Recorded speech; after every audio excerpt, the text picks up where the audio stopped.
兄弟们，我又带着恐怖片来了。今天依旧是美恐系列邪恶愿望。男主阿伟是一个欠了300万网贷的落魄厨师，而在2024年6月13日这天，他却莫名的来到西班牙一座小岛度假。原来阿伟是受到一个多年没联系的朋友邀请，为了躲避债务，缓解窘迫的生活压力，他只好无奈的受邀前来。来到朋友杰克的别墅后，阿伟就被这豪华的装修折服了，而杰克一见到他却显得格外热情，这让阿伟觉得事情有些蹊跷。晚上两人在一起叙旧，阿伟好奇地问杰克：“咱们都是一个厨师学校毕业的，凭什么你现在混得这么好？”而杰克的回答却很奇怪，似乎对自己现在的生活很不满意。而阿伟不知道，接下来这3天将会让他永生难忘。第二天，阿伟在别墅里被电话吵醒，原来又是债主发来的信息。手机显示，如果3天内还不上欠款，就送他们全家领盒饭。阿伟瞬间头痛欲裂，下楼后他好奇地询问杰克是怎么做到如今这样财富自由的。杰克敷衍地告诉他，现在只是在为一些富翁做晚宴，所以报酬很丰厚，慢慢就这样发家了，而且后天就一场晚宴，可以让阿伟感受一下。阿伟当时没有说什么，但趁杰克出去工作后，悄悄地打开了他的电脑，惊奇地发现杰克的卡里余额竟然有将近1000多万。他知道杰克有钱，但没想到杰克竟然这么有钱，这简直比杀了他还难受。下午，杰克邀请阿伟出去吃饭，看着阿伟津津有味地吃着牛排，他却露出厌恶的表情。这里可是导演埋下的伏笔。就在这时，他们认识了一个金发妹，3人聊得很开心。晚上，杰克就带着金发妹来到了自己家里开派对。正当阿伟做好了甜点准备去巴结她，杰克就带着金发妹上楼练习瑜伽了。此刻，阿伟对杰克的生活简直羡慕得五体投地，但不过5秒钟的功夫，练完瑜伽的杰克就将金发妹送了回去，然后又和阿伟聊起了天。但他言语中满是对世界以及贫富差距的不满。阿伟虽然心中满是疑惑，但也只能默默地看着他装逼。画面一转，又到了第二天早上，阿伟又一次在杰克家800平米的大别墅中醒来，正准备去叫杰克起床，可突然眼前的一幕直接让他差点没站稳，他抠破头也没有想通，一个千万富翁为什么会自寻短见呢？就在他准备报警时，一个邪恶的想法顿时涌入脑海，于是他先用塑料袋粘在尸体下方，然后又将已经凉掉的杰克放了下来，趁着夜晚人少，他又将杰克包好拖向河边，在绑上哑铃后又将他沉入了河底。做完这一切，他又开始了下一步计划。他打开杰克的电脑，准备将他的全部财产转入自己名下，但他却无法提供有效的密码重置问题。于是阿伟赶紧联系银行，但客服表示想要大额转账，必须要本人持有效证件去就近的营业厅现场办理。正当阿伟惆怅时，又想到了一个新办法，直接办一个假的证件不就可以了吗？接着他就拍了张证件照片，在网上上传了假的个人信息，联系到办证公司后付了款，假证3天后就到货。就在一切安排妥当之后，债主竟然又发来了信息，而且还附带了一张母亲的照片。看来债主这次是玩真的。阿伟此时已经慌了神，但着急也没有办法，他现在要做的就是尽快拿到杰克的存款，并转到自己名下，然后逃出升天。没过一会儿，阿伟从外面吃完饭回家，发现别墅外竟然停着另一辆车。他疑惑地走进房内，竟然来了2位杰克的同事，但他们似乎不认识杰克，而且已经将阿伟当成了杰克。阿伟决定，既然如此，那就冒充杰克吧，说不定会捞到好处。这个名叫翠花的女人感觉很焦急，立刻询问阿伟晚宴的食材准备怎么样。阿伟谎称大部分都已经准备好了，只是自己最近经济上遇到了问题，如果可以的话，能否先预支一些报酬？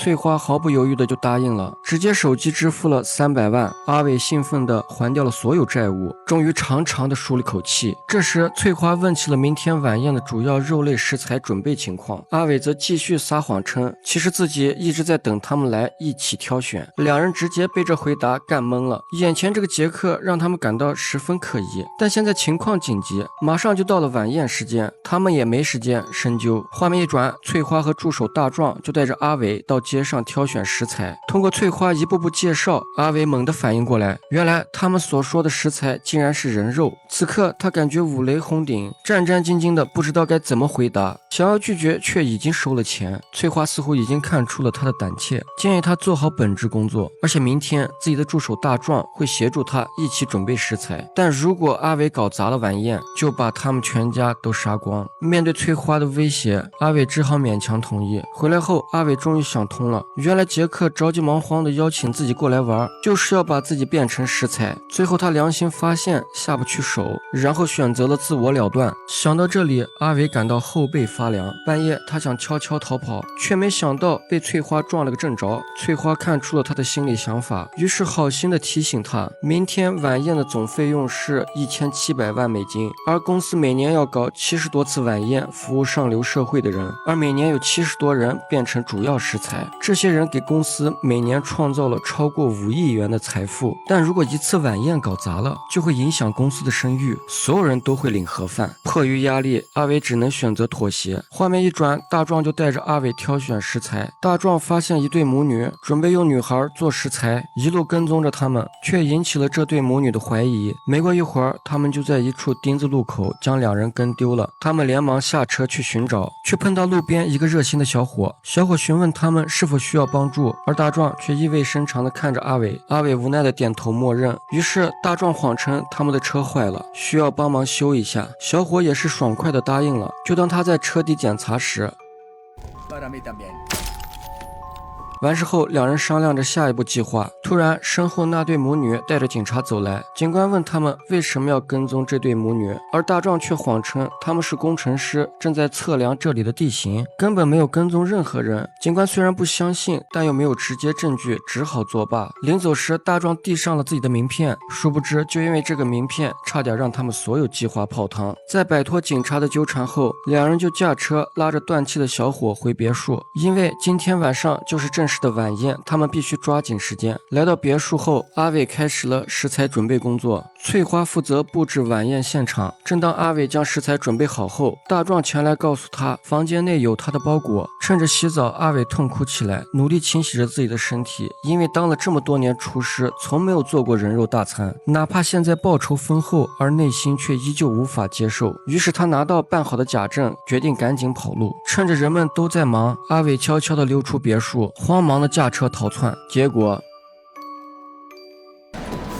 就在这时，大壮赶来，听着阿伟的解释，大壮产生了怀疑，警告他如果再逃跑，就把他变成人肉包子。此刻，阿伟已经绝望到了极点。大壮告诉他，如果把这次晚宴搞好，就会得到公司的奖励，作为奖励就可以申请退出或者退役什么的。阿伟似乎又看到了希望，现在他只好硬着头皮拿出看家厨艺，做一份让客户和公司都满意的人肉大餐。没过一会儿，第一批客人已经到达，阿伟精心地准备着人肉大餐。而就在这时，对讲机通报有警察来了，原来正是当地的警长和上午接警的帽子叔叔，他们一直在寻找已经被大壮干掉的小伙。这个小伙竟然还是警长的外甥。翠花称今天的聚会很重要，害怕他们的出现会影响客人的心情，但警长表示每年这里都会有几十个年轻人失踪，别人也就罢了，而这次竟然是自己的外甥，不管怎么样他都要亲自调查一下。两人被请进了厨房，面对警长的询问，阿伟巧舌如簧，回答的滴水不漏。但在看到照片后，他突然就感觉不淡定了。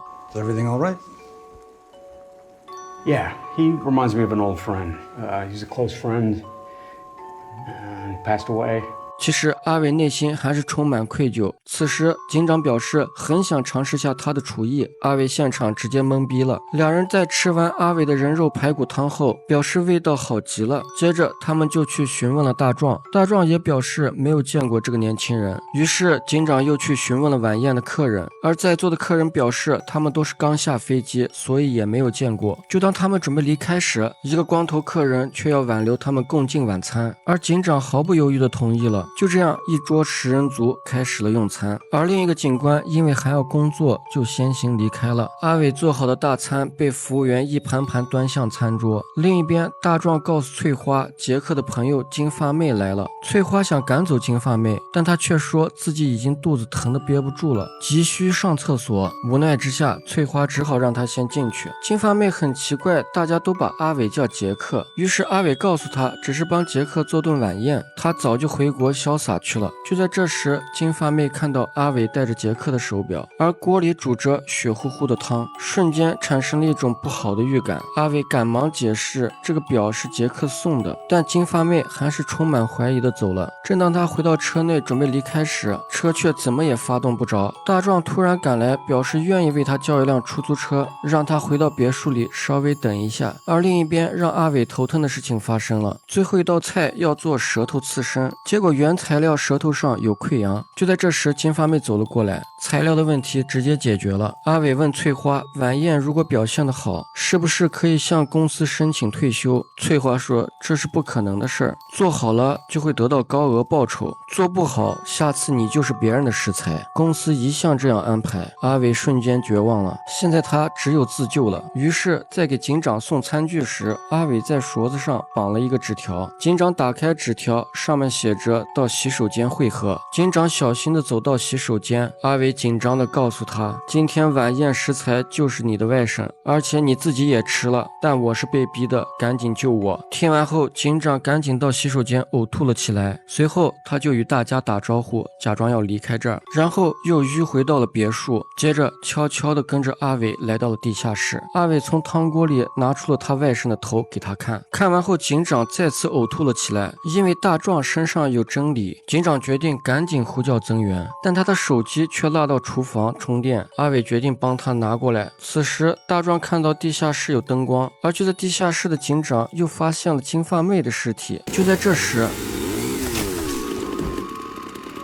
在送走所有客人后，阿伟赶紧去拿手机。阿伟拿着手机，小心翼翼地来到地下室，警长的尸体却出现在了眼前，而大壮却在一旁准备处理着后续工作。此刻的阿伟心情已经沮丧到了极点。第二天，翠花和大壮对阿伟的厨艺表示了肯定，另外他的报酬余款500万已经全部打到了他的账户中。为了能随时找到他，大壮还给他脖子上植入了定位芯片，下一步他就要前往南非继续做人肉大餐。此时阿伟真没想到自己会越陷越深，虽然即将会和死去的杰克一样富有，但这份工作还是让他感到恶心和恐惧。最后影片到此结束。这部电影展现了一种残酷的隐喻，富人通过吃穷人变得更加富有，而穷人想要变成富人，首先要变成他们的工具。人性就是你一旦品尝到甜味后，你就会沉迷下去，根本再吃不了一点苦涩。好了，今天的解说就到这儿，我是石章，下次再见。